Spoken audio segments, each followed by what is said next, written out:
Olá, o meu nome é Maria Gurjão Henriques, sou da Consciência Sistémica de Portugal e estou a falar consigo aqui neste COC 2 com muita honra, muita alegria e um agradecimento enorme ao Décio Arvilmar por toda esta iniciativa e por levarem a cabo tanto e contribuírem tanto para a consciência sistémica, para a inteligência sistémica, para tudo aquilo que é os projetos que vocês têm levado a cabo ao longo de tantos anos. Portanto, a primeira coisa que quero dizer é que honro-vos no altar do meu coração como sendo um casal que está que é mais antigo nestas práticas e neste caminho. E o lugar de cada um é muito importante para nós entendermos também o nosso lugar. Depois queria-vos dizer a vocês que me estão a ouvir que escolhi falar de casais, de filhos, de relacionamentos e de espiritualidade porque considero que é a base da sociedade, a base da vida e que quando nós temos esse tema pacificado dentro de nós e pelo menos sabemos por onde olhar, sabemos por onde caminhar, sabemos observar, sabemos olhar para dentro, sabemos assumir a nossa parte de responsabilidade, a vida fica mais fácil. E a vida ganha outro sentido também. E aquilo que é consciência sistémica, ou seja, o olhar sistémico, dá-nos um conforto, uma base, uma segurança, uma ética, um valor, um lugar para onde olhar para mais longe e para mais alto de nós próprios e termos como que uma forma de nos regular. Eu considero que é uma das coisas mais importantes da vida, é nós termos uma forma de observar e de nos regularmos a nós próprios para que consigamos a cada momento seguir com a nossa vida em frente, rumo ao centro de nós próprios, ao amor, à neutralidade e à unidade, que é na verdade o que nós estamos aqui a fazer. Um grande caminho, uma grande proposta de espiritual, onde o nosso corpo é o veículo para cumprirmos a nossa missão espiritual. Então, o nosso corpo é-nos dado pelos nossos pais, os nossos pais que por um grande pacto de amor nós escolhemos, provavelmente um dos maiores pactos de amor que fazemos na nossa vida é com os nossos pais e depois com os nossos relacionamentos amorosos. Os nossos pais dão-nos a vida e, portanto, eu sou feita 50% de mãe, 50% de pai e dentro de mim eu tenho não só biologicamente o que eles são, mas tenho também todas as experiências emocionais que eles tiveram. E isso vai determinar grande parte da cesta que eu trago, ou seja, da influência que eu trago para ver a vida a partir de um determinado lugar. Então a minha visão espiritual, a partir das constelações e da consciência sistémica, parte já aqui. Acreditando que temos mais do que uma vida, que temos várias vidas e que vimos de um lugar e vamos para outro lugar e que esta vida é uma passagem. Obviamente que eu tenho, através deste pacto que faço com os meus pais, de escolher as experiências necessárias para que eu possa materializar neste campo onde eu estou a aprendizagem que eu não fiz numa vida passada. Então este pacto de amor é exatamente esse, é eu escolher o ambiente, a família, o país, o meio sociocultural, a cidade, o continente, para que eu possa encarnar e vir a esta vida com a garantia de ter o cardápio e de ter a proposta que eu preciso para viver. E esse pacto de amor é exatamente esse, porque os meus pais são os pais mais perfeitos que existem no mundo inteiro e os seus pais são os pais mais perfeitos que existem no mundo inteiro, para que você possa olhar para o seu trabalho e ver o que é preciso fazer e ver, acima de tudo, através das sensações, o que é que está a ser perpetuado no clã e a ser repetido de geração em geração, porque aí temos exatamente a nossa principal proposta espiritual ou os maiores vazios de amor que nós trazemos de outras vidas, de outro lugar e que escolhemos nesta vida voltar a olhar, voltar a viver, voltar a repetir para que possamos talvez integrar, amar, abraçar algo de essencial que ainda não conseguimos ver em nós. Então, no relacionamento amoroso, esse relacionamento é muito complexo, porque, para já, por mais que eu diga que não tenho influência do que está nas minhas costas, é matematicamente impossível, porque eu, sendo mãe e pai, e o meu corpo tendo sido dado por mãe e pai, e o meu inconsciente ter todo o inconsciente familiar, obviamente que as minhas reações vão ter um impacto enorme e vão trazer permanentemente os meus pais, os meus avós, os meus bisavós para dentro da relação. E eu poderei fazê-lo isso de várias formas. Ou porque não gostei de muita coisa que aconteceu dentro da minha família, então tento fazer exatamente ao contrário. E nesse contrário eu estou a repetir a mesma energia, porque a sensação é a mesma. Exemplo, uma mãe que não pode trabalhar, porque o pai não a deixou estudar e depois o marido também não quer. Há uma geração atrás, ou duas, vem uma filha e tira 2 cursos e tem 2 empregos e trabalha tanto que não tem vida própria. A mãe não teve vida própria e a filha não tem vida própria.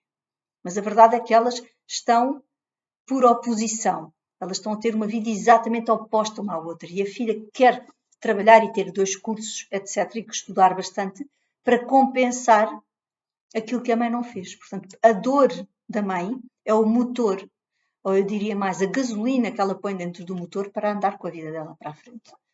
Então, a maior parte dos nossos comportamentos são motivados por compensação e por espiar lealdades inconscientes e por olhar para dentro do sistema familiar e onde houve silêncios, onde houve segredos, onde houve mortes inesperadas, vidas não vividas, duelos inacabados, tudo aquilo que ficou suspenso no clã e na alma da família, as gerações vindouras, as próximas gerações, são chamadas a reparar.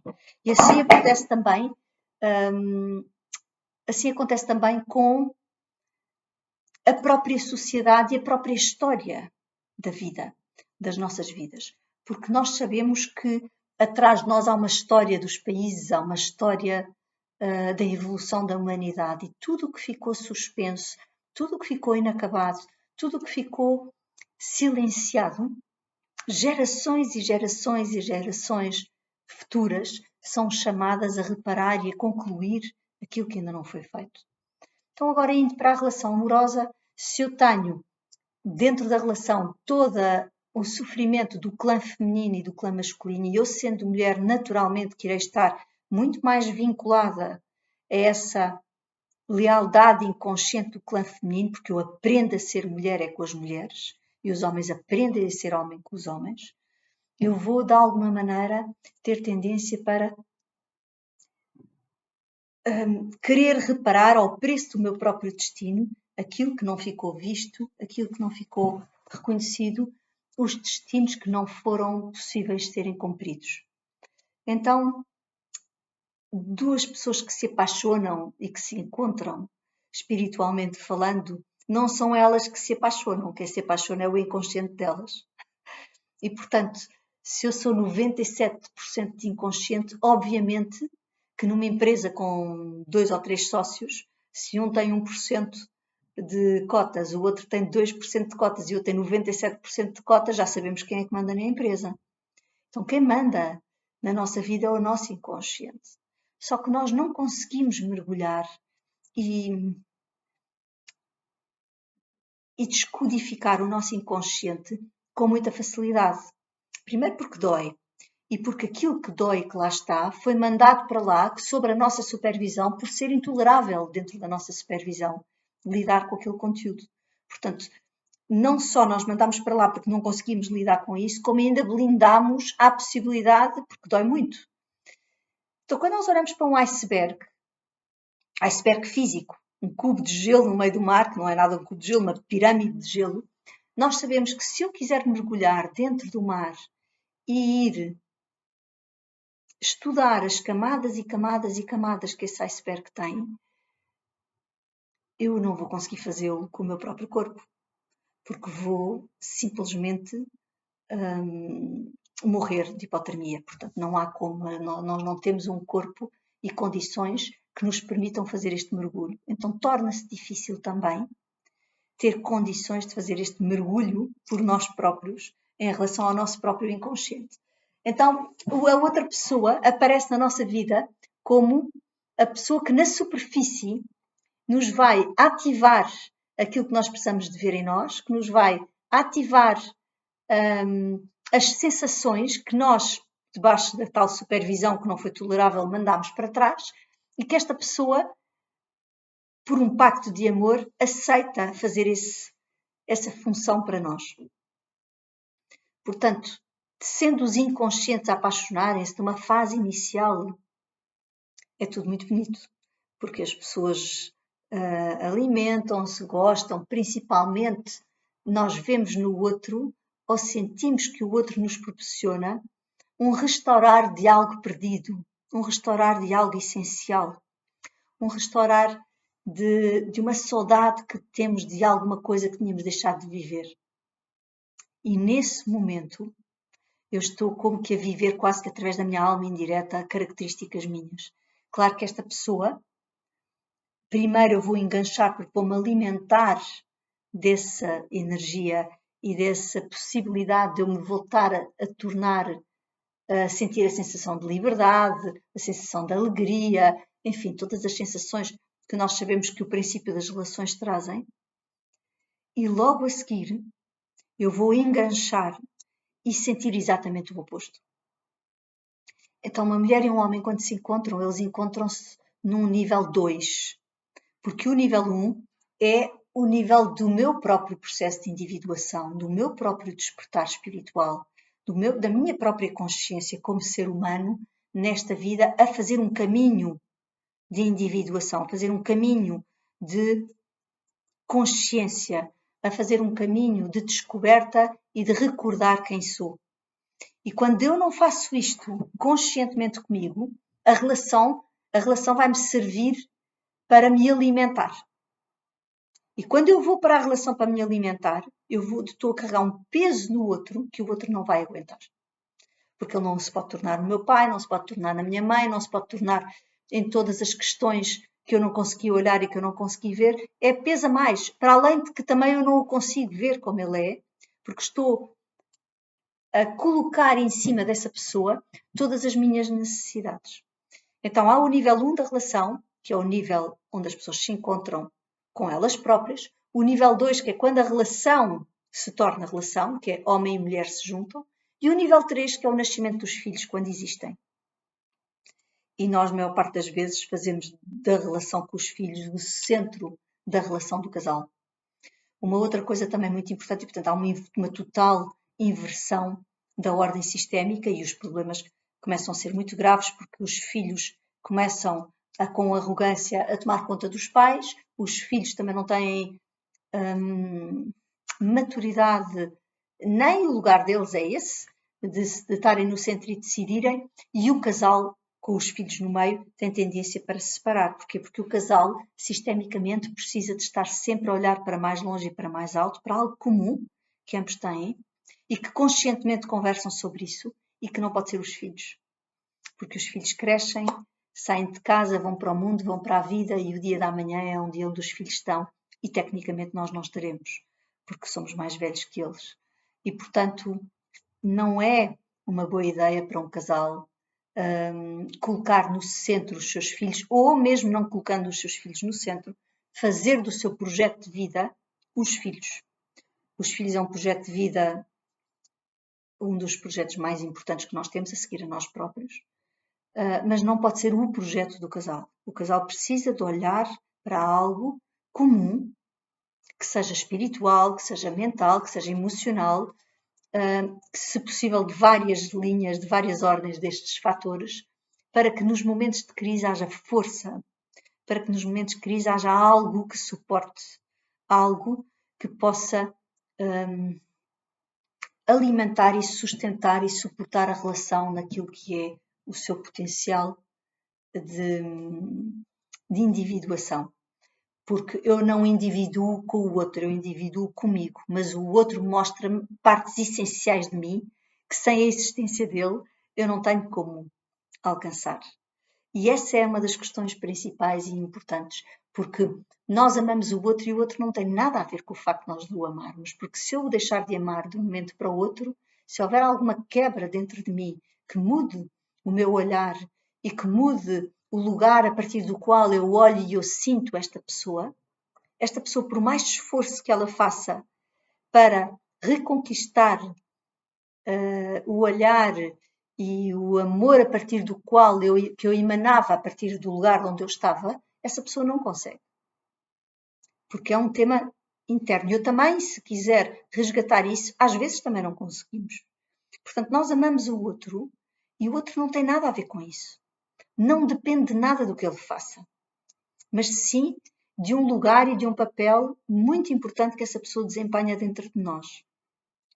Então, mulher e homem precisam de estar juntos, mas também precisam de beber o homem energia com os homens e a mulher energia com as mulheres, porque quando uma mulher e um homem se doam um ao outro, perdem força. A mulher, ao dar o seu feminino, perde feminino. E o homem, ao dar o seu masculino, perde masculino. Então ele precisa de se renovar. Ele tem que ir aos homens, buscar de novo este ativar desta energia e deste potencial energético, deste despertar, perdão, energético dentro dele, e as mulheres a mesma coisa. Muitas vezes há arquétipos invertidos, ou seja, nós cada vez mais temos na sociedade mulheres que são muito masculinas, mais masculinas, mulheres da ação, de direção, de vontade, e homens mais femininos. Tem a ver com o despertar do yin, do ânimos e da ânima dentro de nós, ânimos para as mulheres, ânima para os homens. Cada vez mais estamos a despertar e estamos a ir para um equilíbrio interno. E nesse equilíbrio interno, mas ainda estamos a extremar, mas nesse equilíbrio interno, nós seremos capazes de começar a materializar dentro de nós deste equilíbrio. E quanto mais materializarmos este equilíbrio entre o feminino e o masculino, mais o outro do sexo oposto deixará de ter tanta força para nós, tanta importância para nós, porque nós próprios estamos a tomar conta desse movimento interno.